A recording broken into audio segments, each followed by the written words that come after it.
प्यारे बच्चों, आप लोगों के लिए कुछ चुनिंदा वाक्यांशों को लेकर के आए हुए हैं, जिसको आप एक शब्द में कैसे लिखेंगे, कैसे जानेंगे, कैसे पहचानेंगे, इसको बताने जा रहे हैं हम। हां, एक चीज और है, आप लोग जान लीजिए, इसमें कुछ ऐसे शब्दों को हम लाए हुए हैं जो बड़े कठिनाई से, बड़े मुश्किल से मिलते हैं। आप लोगों को उनको बताते भी चलेंगे कि ये कैसे कठिनाई से मिलने वाले शब्द हैं। तो आइए चलते हैं बिना विलंब किए हुए बोर्ड की तरफ और परिचय करवाते हैं ऐसे शब्दों से। आइए देखते हैं। यहां ध्यान दें, वाक्यांश के लिए एक शब्द हमको करना क्या है यह बताया गया है। हिंसा करने वाला, यह थोड़ा सा सामान्य शब्द है, आसानी से मिल जाएगा। क्या कहलाता है? हिंसक। हित चाहने वाला,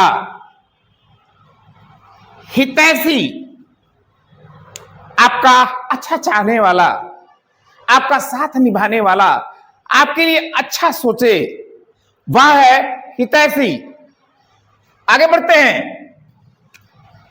हित न चाहने वाला, यहां जरूर ध्यान दीजिएगा आप। कैसे हम लिखे क्या है? अनहितु। प्यारे बच्चों, आप देख लीजिए इसको पढ़ करके। चलिए हम उंगली केवल लगाते हैं, इस मात्रा को आप नहीं पढ़ें तो क्या पढ़ेंगे? अनहित। क्या? अनहित। क्या चीज? जो कार्य हो रहा है, जो कार्य पूर्ण हो रहा है, यानी हमारा कोई कुछ बुरा हो रहा है तो वो कार्य पूर्ण हुआ, वह अनहित हो सकता है। लेकिन करने वाला कौन है, उसके लिए आप लोगों को मात्रा का लगाना जरूरी है। तो यहां अगर मात्रा आप नहीं लगाते हैं तो एक तो पढ़ने में अच्छा नहीं लगेगा और दूसरे वह सही भी नहीं होगा। तो यहां मात्रा लगाना भूलिएगा नहीं। आगे बढ़ते हैं। हमेशा सत्य बोलने वाला, सत्यवादी। आप लोग जानते होंगे, एक पुरानी कथा है राजा हरिश्चंद्र की। वह जीवन में कभी भी असत्य बोले ही नहीं, इसीलिए उनके नाम के पहले सत्यवादी राजा हरिश्चंद्र ये लिखा जाता है। पढ़ते हैं आगे। हाथ में चक्र धारण करने वाला, इसको एक शब्द में आप कैसे जानेंगे? क्या कहेंगे, क्या लिखेंगे? चक्रपाणी। हां, एक चीज का प्रयोग और भी आप कर सकते हैं। क्या चीज? तो यहां देख लें इसको। चक्रधर, आप इसका भी प्रयोग कर सकते हैं। सत्य यह भी है और सत्य यह भी है, लेकिन पढ़ने में अभी हमने बताया है कुछ शब्द ऐसे होते हैं जो बड़े कठिनाई से मिलते हैं। तो यह बड़े कठिनाई से मिलने वाला शब्द है, तो आप प्रयोग इसी का करेंगे। आगे बढ़ते हैं। हाथ का लिखा हुआ क्या कहलाता है? हस्तलिपि। आप जो लिख रहे हैं वो हाथ से लिख रहे हैं, तो इसको एक शब्द में हस्तलिपि कहते हैं। बढ़ते हैं आगे। हत्या करने वाला क्या कहलाता है एक शब्द में? हत्यारा। अरे सामान्य सी बात है, अगर किसी की हत्या हो गई तो उसका लोग नाम लेकर के कहते हैं अमुक ने हत्या कर दी है, बड़ा भारी हत्यारा है, बहुत बड़ा हत्यारा है, ऐसे हत्याएं करते चलता है। बढ़ते आगे। क्षुधा से आतुर, क्षुधातुर। प्यारे बच्चों, आप लोग जानते हैं क्षुधा क्या होती है? अगर नहीं जानते हैं तो जान लीजिए। क्षुधा माने होता है भूख। क्षुधा माने क्या होता है? भूख। अगर आपका पेट खाली हो तो आप लोग खुदे तंग कर देते हैं अपने अपने मम्मियों को, मम्मी खाना दो, मम्मी ये दो, मम्मी वो दो।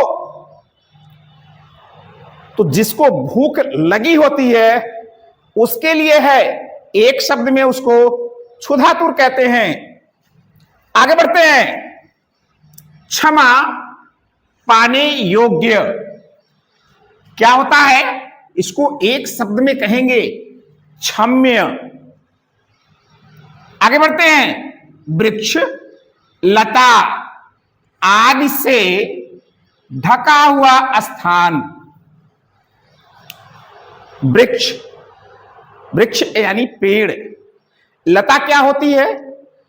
जो किसी के सहारे, वह पेड़ जो किसी के सहारे, बिना सहारे के लता आगे बढ़ती नहीं है। ऐसे ऐसे जहां मिलते हो पेड़ और लताएं एक साथ, उसको एक शब्द में क्या कहेंगे? कुंज। हां, एक चीज और बता दें आपको, भगवान श्री कृष्ण का एक नाम कुंज बिहारी भी है। आगे बढ़ते हैं। बुरे कार्य करने वाला क्या कहलाता है एक शब्द में? कुकर्मी। बुरे मार्ग पर चलने वाला कुमार्गी, यानी मार्ग से वह व्यक्ति भटक गया है। बढ़ते हैं आगे। जिसकी बुद्धि बहुत तेज हो, इसको क्या कहते हैं एक शब्द में? कुशाग्र बुद्धि। आप कुशा को जानते हैं? एक प्रकार का पौधा होता है। हां, इस समय जल्दी ही एक व्रत आता है जिसमें माताएं अपने बच्चे की दीर्घायु के लिए उस व्रत को रखती हैं, और इसी पौधे के पत्ते को, पत्तियां इसकी पतली और लंबी भी होती हैं, गांठ बांधती हैं। कुशा, चाणक्य को आप लोग जानते होंगे कि पैर में जो नवीन कुशा था, यानी पृथ्वी से निकल रहा था, वह चुभ गया। होता कैसे है?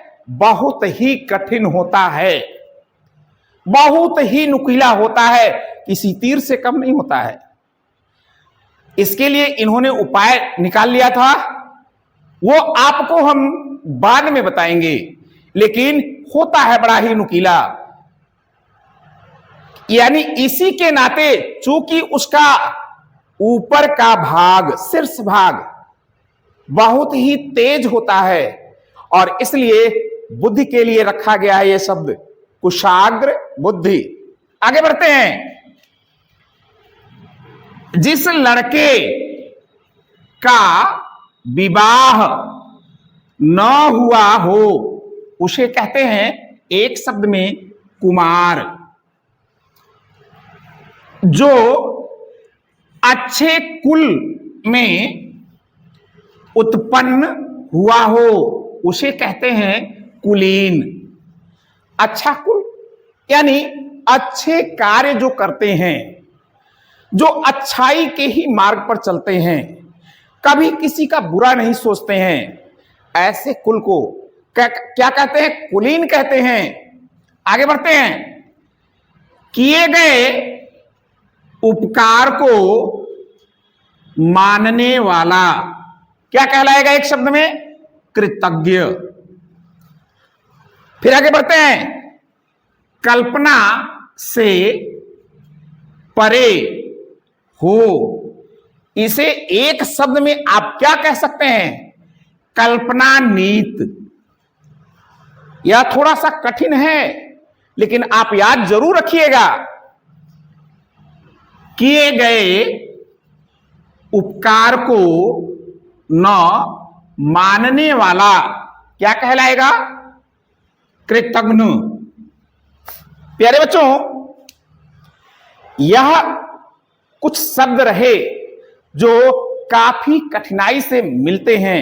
हां, लेकिन एक चीज है, आपकी अपने विद्यालय की परीक्षा हो या फिर आप कहीं प्रतियोगी परीक्षा में बैठ रहे हैं, तो ऐसे ही शब्दों को वहां पूछा जाता है।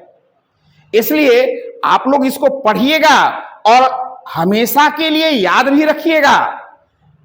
आने वाले समय में यह पूर्ण रूप से आपका सहयोग करेगी। आप यह भी कह सकते हैं अपने मित्रों से कि हमारे सर जी पढ़ाने के साथ साथ YouTube चैनल पर भी रहते हैं। उनसे कह सकते हैं कि आप वहां जाकर के पढ़ सकते हो। आपके साथ साथ उनका भी सहयोग होता रहेगा। उनसे यह भी कहिए, पसंद अगर आता है तो सब्सक्राइब करें, लाइक करें, कमेंट भी करें। यानी कमेंट बॉक्स में कुछ लिखना चाहें तो वह भी लिख सकते हैं। अगर हमसे कुछ पूछना चाहते हैं तो उसको भी बड़े प्यार से पूछें, हम उसी प्यार से उनको उत्तर देंगे। आज के लिए बस इतना ही। मिलते हैं आप लोगों से अगली क्लास में। धन्यवाद।